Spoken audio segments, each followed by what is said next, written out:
Good morning mga boss. Ngayong araw na ito ay pupuntahan naman natin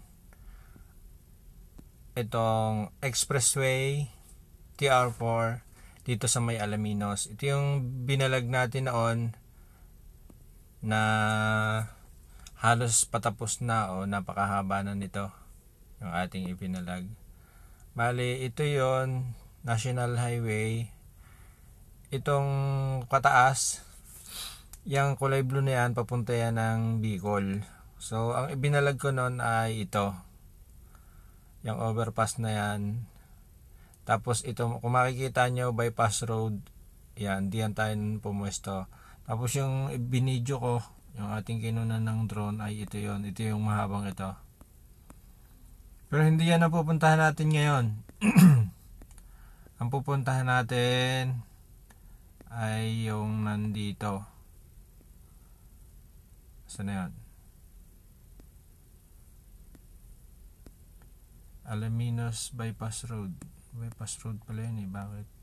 Expressway. Katabi niya nga pala ang expressway. Yan. Diretso. Ito. Andito tayo. Kukunan natin to ng video dahil ito ay karugtong ng ating huling vlog. Overpass lang to. Ito papunta ng Lipa Alaminos Road. Tapos pagka diyan ka papunta sa taas ay papunta yan ng San Pablo, Laguna. Kukunan natin to. Itong overpass na to papunta dito. Yan, makukunan natin yan hanggang kung saan ang maabot ng drone natin. Tapos kukunan din natin ito.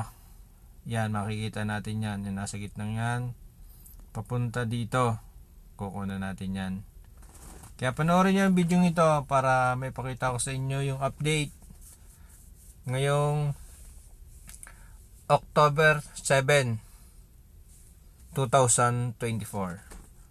Puntahan na natin para makita nyo kung ano na ang itsura ngayon, mga boss. Our hearts beat to the city streets, we began to feel the fire. We rise like tall buildings as the chemicals, they take us higher. The night's young, it has just begun, as she puts her hand in mine. We wanna chase the night, wanna dance to the light, pull the stars from the sky, just two hearts running wild. Okay mga boss, andito naman tayo sa may overpass na papunta ng Lipa. Yung kahabaan yan ay papunta yan mga boss ng Lipa. Ito ay overpass ng expressway SLEX TR4. Dito ang daan papunta ng Lipa, papunta dun. Mahaba yan hanggang Lipa yan mga boss.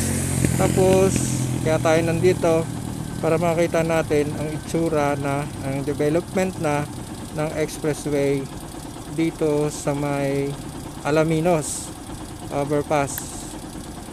So ito yung kanyang overpass, taas-taas natin, 40 meters, hanggang 50 man lang. Baka tayo umabot sa kuryente.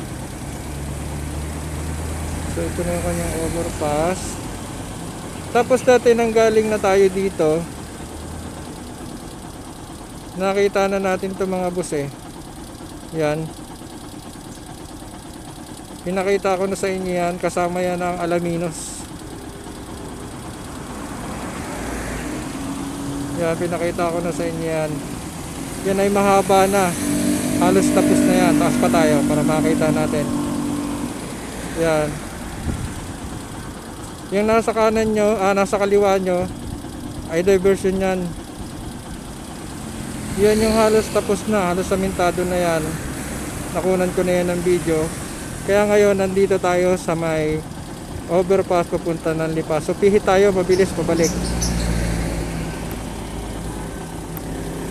Tama ba? Ito. talaga. Ito na tayo. Tama ito. Andito tayo eh. Tapos ito naman yung papunta ng Chaong. Puntahan natin. 70% pa naman ng ating battery. Kanan tayo ng kaunti. Yan.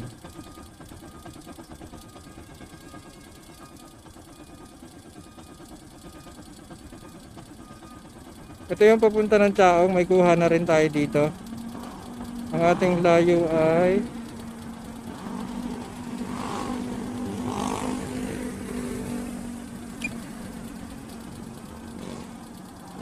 so ginagawa pa rin siya. Pero yan na yung itsura.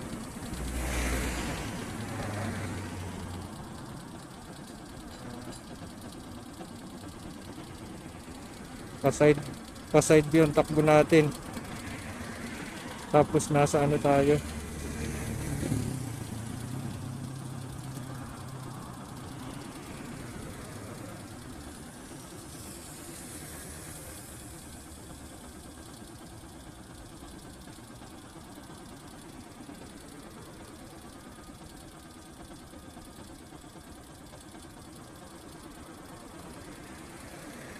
RC, nahina ang signal natin.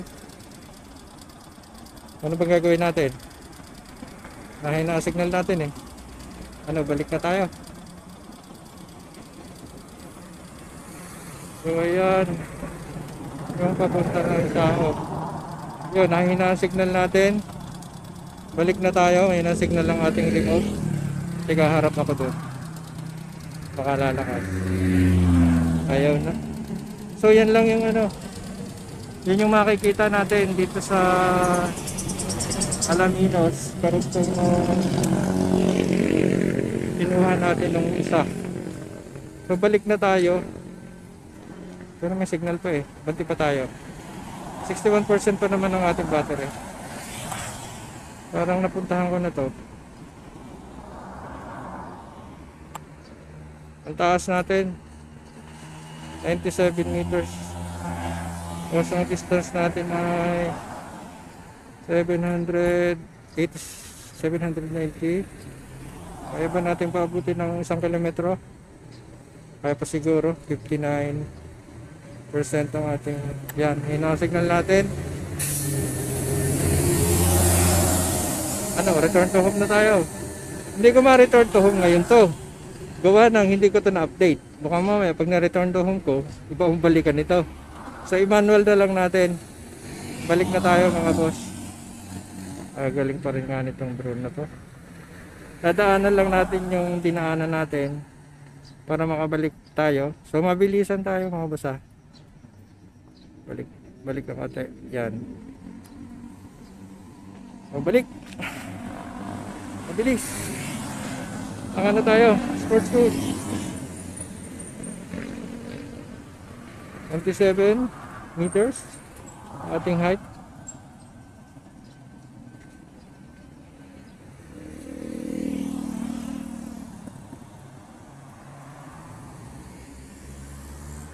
Gusto ng tao.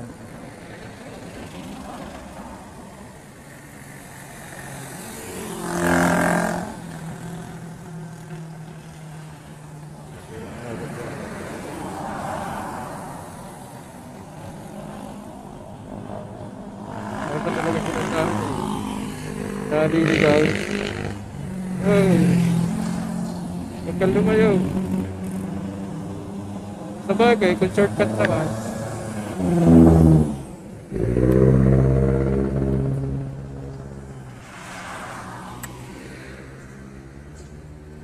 Diba, nakabalik kaya?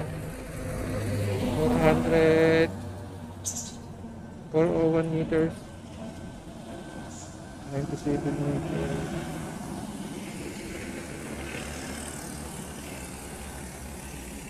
Layo niya oh. Pasasaan bagat yan din ang punta niya. Ayan oh. Kita nyo ka. Galing na. Lapit na siya, naka-sports mode tayo.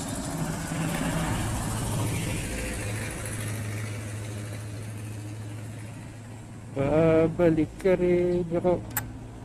Minor, lampas. Para sa akin. So, andito tayo sa tapat.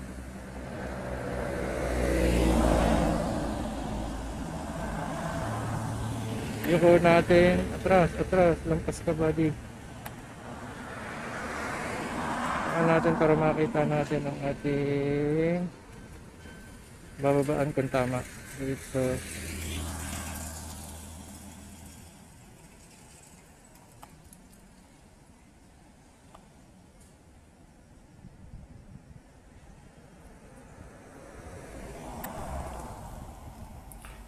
Sa puntong ito, nagtataka na ako kung bakit ganun yung drone. Nahihirapan akong ibaba siya, hindi ko siya makita. Ang lapit na niyan sa puno o sa may dahon ng niyog, pero hindi ko siya makita kung nasaan na siya. Kaya litong-lito ako kung ano nangyari. Hanggang sa ayan, panoorin nyo na lang, natahimik na ako. Hindi ko na malaman kung anong gagawin ko. Parang nawalan na ako ng pag-asa. Parang gusto ko sana pabayaan na lang. Hindi ko na alam kung nasaan na siya o saan siya napunta. Pero tinitingnan ko sa mapa, ay napakalapit niya na. Hindi ko siya maibaba dahil baka sumabit siya sa puno ng niyog. Kung makikita nyo, yan naman yung home niya. Ang inaalala ko nga, pag ni-return to home ko, ay hindi kung anong mangyari sa kanya, gawa ng nagloko nga. Tapos isa pa, nire-return home ko siya, ayaw niya mag-return home. Kaya, ayun, natahimik na ako, hindi ko na malaman kung anong gagawin ko. Panoorin nyo na lang kung anong mangyayari.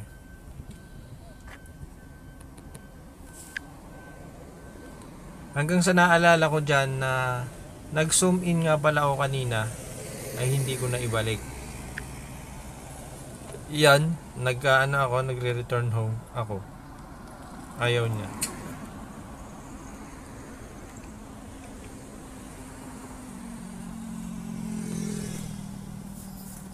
Kabadong-kabado na talaga ako sa puntong ito dahil pag ibababa ko siya, hindi ko alam kung saan siya bababa. Kitang-kita ko na napakababa niya na talaga. Siguro mga kaunting bindot ko na lang, malapit na siya sa dahon ng niyog. Yan ang iniisip ko noon. Hanggang sa inikot ko, tinitingnan ko yung location, saan na ba to, hindi ko makita, gawa ng napakababa na nga. Hindi ko rin naisip na itaas siya. Dahil nga sa kaba. Pero kung makikita nyo pala, itinaas ko pala. Pero ganun pa din, mababa pa rin siya. Hindi pa rin ako nagtaka kung bakit ang taas ko na 63 meters pero napakalapit pa rin niya. Hindi ko pa rin napansin na naka-zoom in pala ako. So ano to, lesson to sa akin na huwag kong kakalimutan ang aking camera na naka-zoom in. Ang hirap palang bumaba pagka ganyan. Yung hindi mo alam, akala mo mababa ka na, yung pala mataas ka pa. So yan, hanggang sa maya maya ay mangyayari dyan. Panoorin nyo kung paano nagkanlilito diyan, kabadong kabado ako. Yan ang nangyari. Muntik nang mawala ang aking drone sa aking pagkakamali. At ito na nga, napansin ko na naka-zoom in pala ako. Na para na akong nakahinga ng maluwag. Ang problema ko na lang ngayon ay hanapin ko ang drone kung nasaan.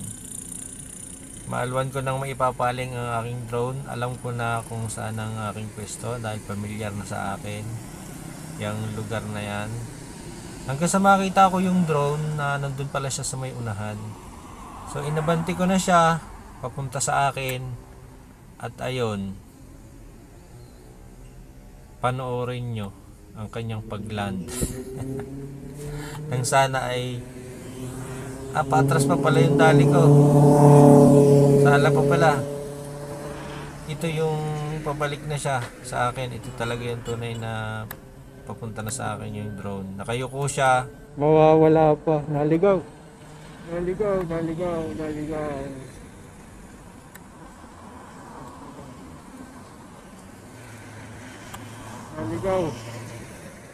Pala hindi ko maintindihan. Nakasum pala tayo. Wala ko mawawala na eh.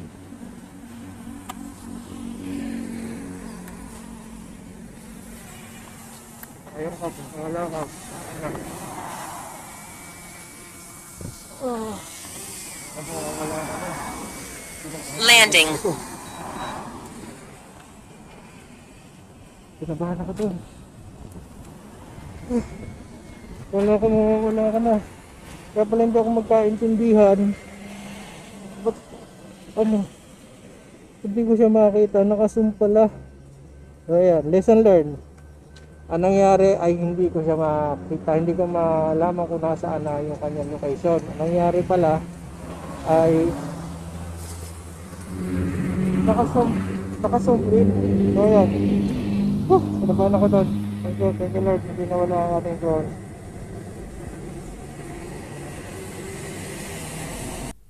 Maraming salamat po sa paglaan nyo ng oras sa panonood ng video ito. Please subscribe